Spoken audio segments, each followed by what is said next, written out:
Alright, so boom, check it. Now ain't that how every great story start out? Now why would mine be any different? These are the Chronicles of Mike Murphy. These are the Chronicles of Mike Murphy with your narrator, comedian Mike Murphy. So boom, check it. In this episode, we going back to December of 2005. It's my second deployment to Iraq, and I'm ready for the action. So when you get deployed, you don't go straight to Iraq. You land in an American allied country such as Kuwait. So this is my second time there. This ain't, my first walk in the park. So you land in Kuwait. That's because you need to wait there until your vehicles and your equipment come off the rail yard. We put that shit on a boat, bring it over, then we go pick it up from the port. So that's what we waiting on. So we in Kuwait for like about 3 weeks. They tell us that they're going to split the unit up into two groups. Half the group is going to go on a C-130 and fly to Iraq.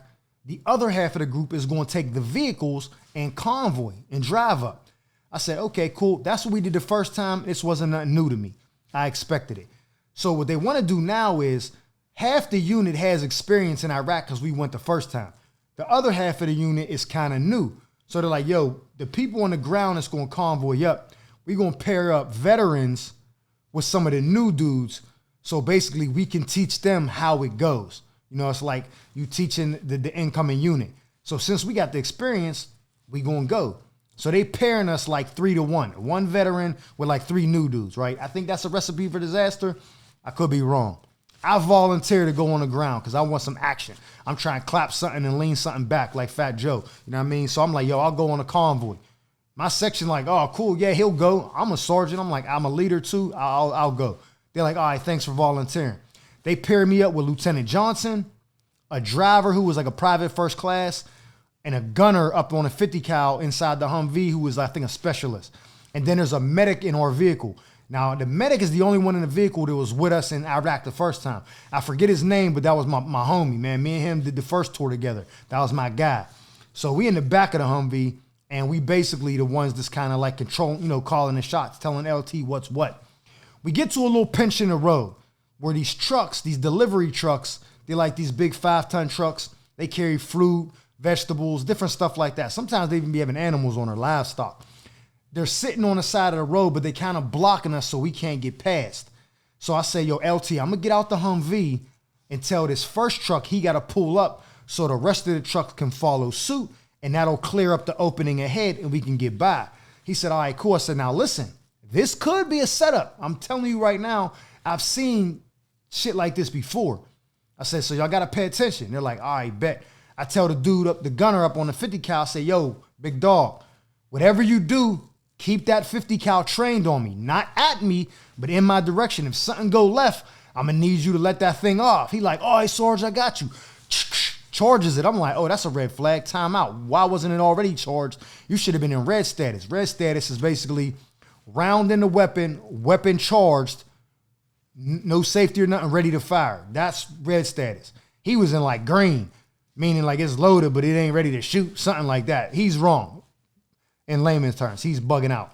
I tell the driver, yo, no matter what, bro, do not pull off. Do not leave me. Make sure I'm in this vehicle. Don't panic. Don't get afraid. Nothing. You don't leave without making sure I'm in this vehicle. He's like, I got you, Sarge. I'm like, LT, you keep your eyes on me. Monitor the situation. If you see anything flaky, you get out and you let me know. We got that? He's like, yo, we got that, Sarge. I'm like, all right, bet. We got the plan. Everybody understand? They like, yeah, we good. I get out the Humvee. I start walking towards the first truck. As I'm getting close, I see the look in dude's eyes, and he looks like nervous. Real suspicious look. And I've seen this look before. This ain't my first rodeo. You know what I mean? So I kind of like hesitate. I take one more step. He reaches in like down into his lap or something. Boom! Blows something up. That shit, the blast blows me back like 50 feet. I hit my back. I'm sliding across the concrete, helmet, all that. Then I roll back over like on my stomach. Pause. That was crazy. I look up, I see the Humvee take off. I'm like, holy shit. They about to have your boy on Al Jazeera's getting this, hey, if you don't do what for we say to do, we're going to chop his head off. Some Cat Williams shit. I'm like, nah, son, that ain't with none of that. I'm going to die here. You not put me on the internet and beheading me. It ain't happening. So I try to stand up and I collapse. I'm thinking I'm paralyzed. I'm like, oh, this is the worst shit ever. So I just pull out the M16, which y'all would consider an AR-15, same weapon. We just call it the M16. I just start wham. I'm letting that joint ring, dog. I'm not playing no games. Right at the truck where the dude was at that detonated the bomb, right? As soon as I start doing that, out the corner of my peripheral, you know what I'm saying? I see the brake lights on the Humvee. Now, they must have not drove that far away, but they got far enough away to make me feel like I wasn't in good hands no more. Then I see the reverse lights and I see the Humvee backing up. Then all of a sudden, I just hear, whoop, whoop, whoop, whoop, whoop, whoop, whoop. 50 cal ringing. He letting that thing cook, dog. I just see that motherfucker, bang, bang, bang. It's hitting trucks and shit. I'm like, yeah, we about to clean these motherfuckers up, dog. Then I go to stand up again. Oh, I'm good. Oh, shit. So my adrenaline must have just been going too much when I tried to stand up the first time and my brain wasn't talking to my legs and I fell, but I'm good. I'm thinking like I might be hit, but I'm up.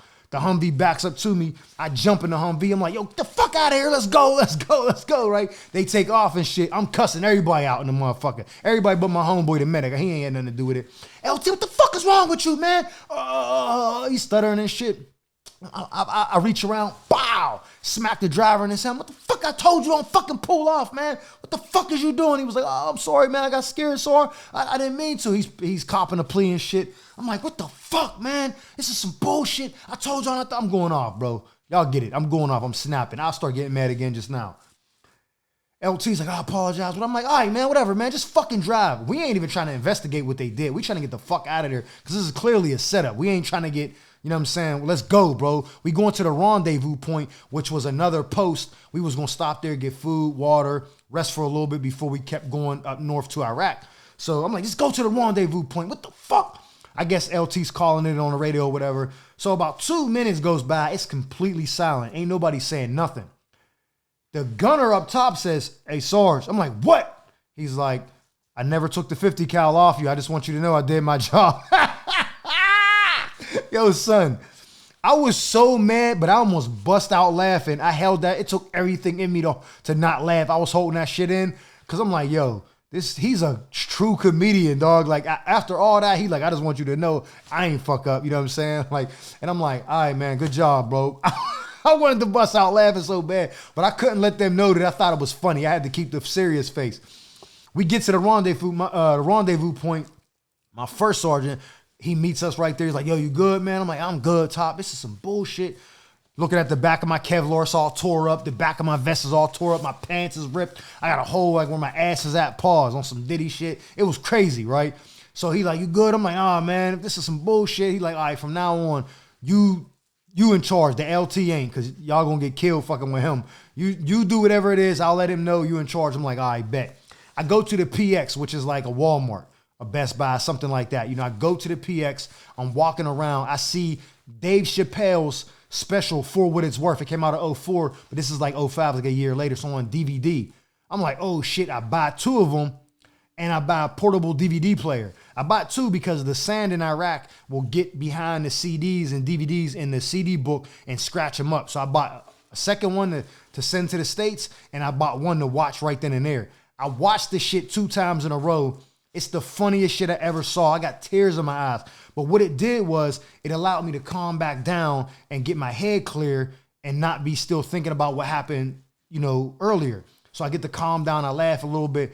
We head back on the road. Now I'm clear-minded. We did get attacked again, but it wasn't nothing crazy, and my mind was focused, so we handled that. We get to Iraq, and it was all good. I made it there in one piece. No shrapnel hit me. I got new uniforms. That was really it, man. But the blast from the bomb is what blew me back to concussion. It wasn't the actual shrapnel or nothing. He detonated it too fast. So by God's will, I'm still here, man. But that's the story of me getting blown up in Iraq and almost becoming a POW. These are the Chronicles of Mike Murphy. Until next time, man, y'all be safe.